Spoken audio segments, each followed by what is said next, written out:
നമ്മളെക്കുറിച്ച് വളരെ വ്യക്തമായിട്ട് ഒരാൾ നമ്മളോട് സംസാരിക്കുകയാണ്, പക്ഷെ നമുക്ക് അദ്ദേഹത്തിൻ്റെ പേര് പോലും ഓർത്തെടുക്കാൻ പറ്റുന്നില്ല. അത്തരത്തിൽ കഥകളെ ഇഷ്ടപ്പെടുന്ന അല്ലെങ്കിൽ വിഷ്വൽസ് ഇഷ്ടപ്പെടുന്ന എന്നാൽ പെട്ടെന്ന് പേരുകൾ മറക്കുന്ന ഒരു വ്യക്തിയാണ് നിങ്ങളെങ്കിൽ ഇതൊന്ന് ട്രൈ ചെയ്ത് നോക്കൂ.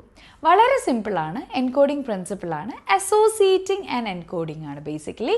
സോ നെക്സ്റ്റ് ടൈം നിങ്ങൾ പുതിയതായിട്ട് ഒരാളെ പരിചയപ്പെടുമ്പോഴത്തേക്ക് അദ്ദേഹത്തിൻ്റെ പേര് പറയുമ്പോൾ പ്രൊഫഷനുമായിട്ടോ അല്ലെങ്കിൽ പുള്ളിയുടെ ഫേവറേറ്റ് ഹോബിയുമായിട്ടോ അല്ലെങ്കിൽ എന്താണോ നിങ്ങളുടെ കോൺവെർസേഷനിൽ ലിങ്ക് ചെയ്യാൻ സാധിക്കുന്നത് അതുമായിട്ട് നിങ്ങൾ ലിങ്ക് ചെയ്യുകയാണെങ്കിൽ ഓട്ടോമാറ്റിക്കലി നമ്മുടെ ബ്രെയിനിൻ്റെ അസോസിയേറ്റിംഗ് നെറ്റ്വർക്ക്സ് ആക്ടിവേറ്റ് ആവുകയും അതിലൂടെ ഈ പേര് പെട്ടെന്ന് ലോങ് ടേം മെമ്മറിയിലേക്ക് പോകുന്നതുമായിരിക്കും.